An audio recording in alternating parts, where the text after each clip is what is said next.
Stop trying to pick between calisthenics and weightlifting. If your goal is strength while maximizing muscle growth, choosing just one is limiting you. The smartest way to train is combining both, and I'll show you exactly how. This method is what got me looking like this at 15, dipping 60 kilos, pulling 40 kilos, and benching 80 kilos for reps. In this video, I'm going to break down how to combine calisthenics and weights for building serious strength without compromising on muscle growth. Firstly, we need to understand why most people get this wrong, and you might be making the same mistake. Everyone is constantly switching workout programs because their only goals are get stronger and build muscle. Join my free community, that's the first link below, where I have courses and I will personally coach you on how to get better at calisthenics. Back to the video. What we're gonna do instead is pick our main movements and set some concrete goals for them. So you could pick, for example, pull-ups, dips, and squats if you like those three movements. But pick a couple movements that you like, and it should be one movement less than the days of the week you're training. So if you're training 5 days a week, pick 4 movements. It's better to pick fewer movements than more, because if you specialize in something, you'll get really good at it. And then once you get good at that, once you're satisfied, you just switch your focus to something else instead of getting mediocre results in everything. You pick the movements you want to be training. And how we make a workout program for this is usually complicated. This is some a bit more powerlifting related stuff, and it's kind of difficult to do. So I made an AI tool basically to do it for you. It's not something complicated. It's just a prompt that you put into Gemini specifically. I found that works best.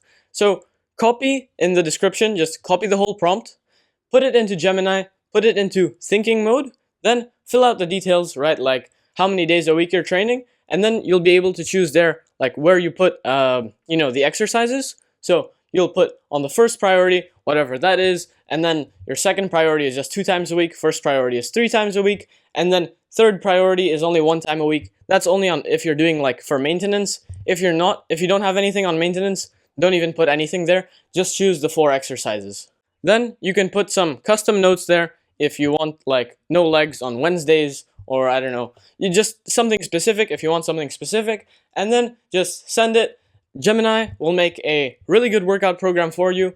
I would recommend picking the second one. That's usually a bit better, the second option, but you can also ask it to, move this around, whatever.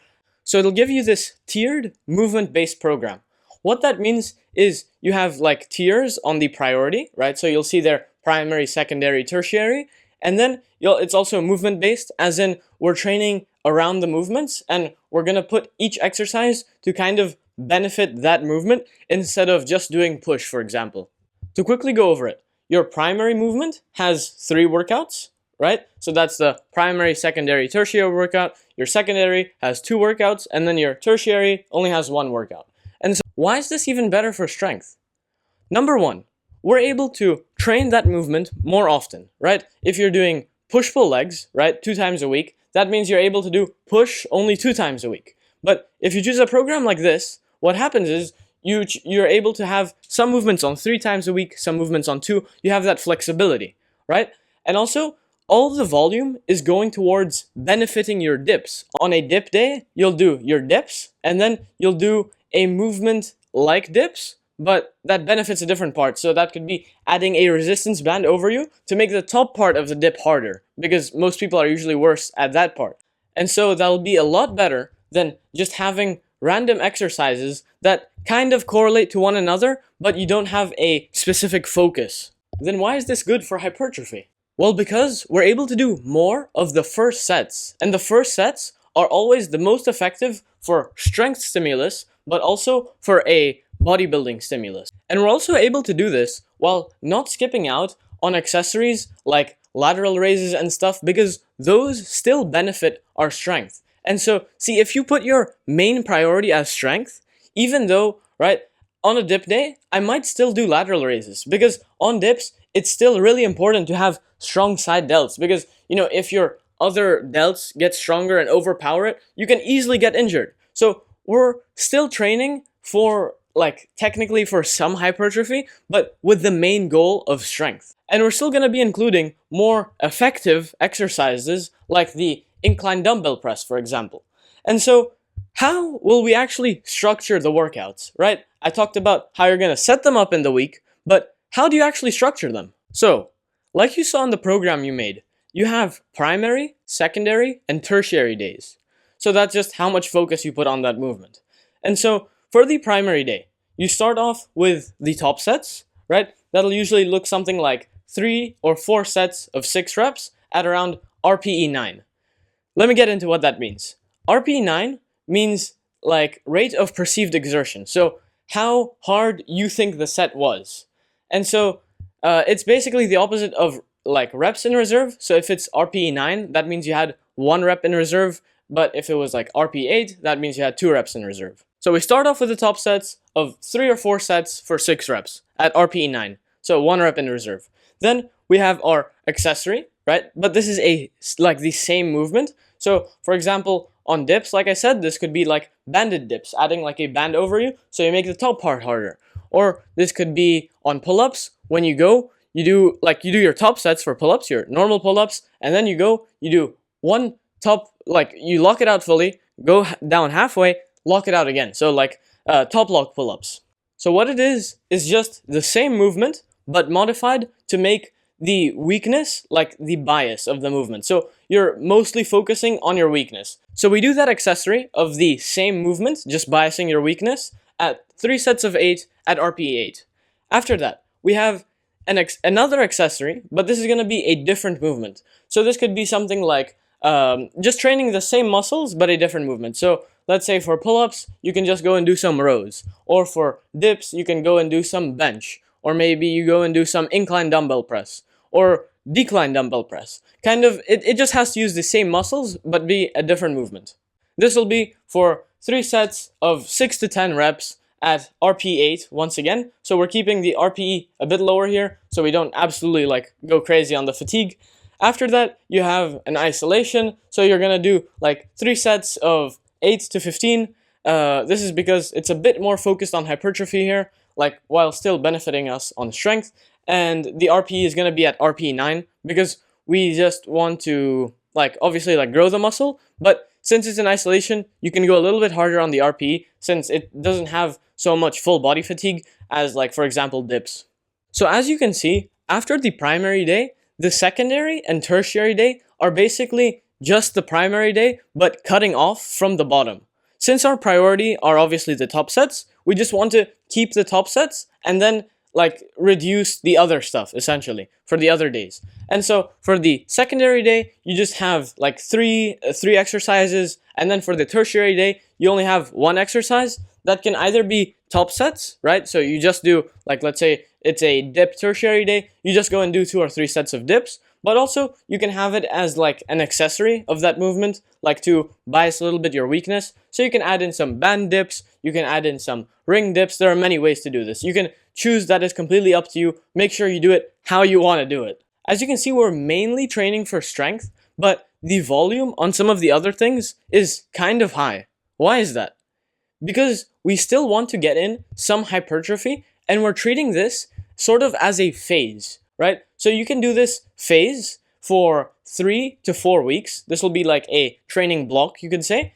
And so the volume is higher because we want to focus a little bit more during this phase for building muscle, but then you'll throw in a strength phase as this plateaus because your body will get used to just building muscle, and so it'll kind of just get lazy. So you're just going to have to turn that into a strength phase to give it something new. Right. How you're going to use this program to actually work out, right? You're going to look at what you're training today, and then you're going to look at the template, right? I'm going to show the template right here. And so you're going to look at the template and be like, okay, I'm going to do this, this, this, this. It has to make sense. It should be pretty easy, right? The only thing that might be confusing is, right, you have your top sets, then you have the accessory for your weakness. So you should know your weakness by now. Like if you're watching videos like this, you should know where you're weak in that movement, right? For me, like obviously for everyone, it's the top part of the pull-up, maybe the transition of the muscle up. For me, it's also like the bottom to like mid part of the squat. So yeah, you have to figure out your weakness and make sure that the weakness movement, right, the accessory, the first accessory, sorry, is focused on that weakness. After that, you just pick like a different movement that uses the same muscles.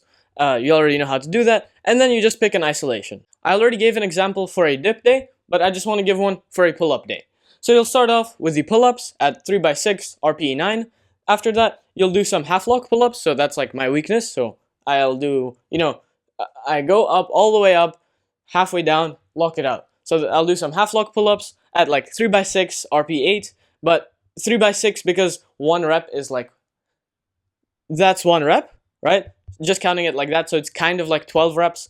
And then after that, I'll do some rows on like usually the machine, but sometimes I also do dumbbell rows. So I'll do that at RP 8, like 3 sets of 8. After that, just some bicep curls or rear delts at 3x10 RP 9. Still, it's an isolation, so the RP can be a bit higher. And then at 3x10, because we're focused a bit more on hypertrophy. What you should keep in mind, your priority should always come first. So, for example, you have a primary dip day with tertiary pull-ups, right? You're going to obviously put the dips first and then the pull-ups because they're your priority for that day. Also keep in mind that you have to stick to the RPE, the rate of perceived exertion. Because if you're going around and training to failure one day and not training hard the next day, your fatigue is going to be all over the place, right? Unless you've structured your training to train like that. But we haven't. So make sure you're following the RPE.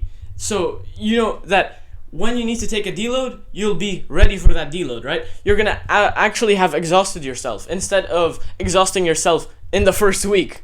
And to follow the RPE, we need to make sure that we're dropping the weight as the sets go. So let's say I'm doing dips, right? For the first set, if I'm starting with 40 kilos, right? And that's supposed to be RP 8, right? I'm going to then drop it the next set to maybe 37.5. And then for the last set, it might be 35. Because you're getting weaker as it goes, and you need to make sure you're keeping the same RPE. If you keep the same weight for all of the sets, that means the RPE is not the same. So essentially, what we're doing so far is training for strength while getting a really, really good muscle building stimulus.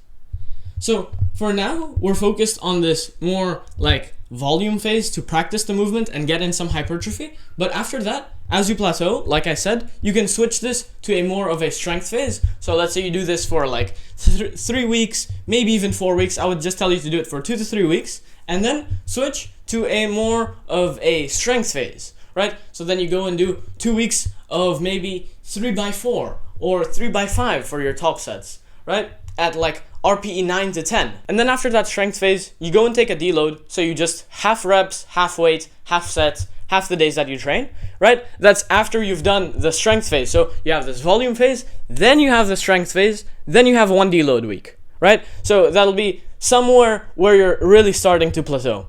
I know that this workout stuff is complicated. I understand, and I've been there.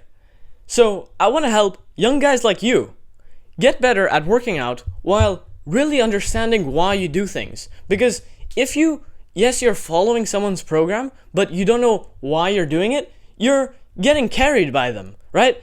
And if that program didn't exist, you wouldn't know how to make your own program, right? So you have to learn to make your own program, but also why you're doing it that way. And that's what I want to teach you. So I made a free community with my courses. That's the link below, first link. And I basically break down all of this calisthenics stuff into easy to understand, bite-sized courses. And I personally coach you for free right now on how to get better at calisthenics, which is an insane deal. Literally, no one is coaching for free right now, and you should join, bro. I hope to see you there, bro. That's it for today. See you. Keep overloading.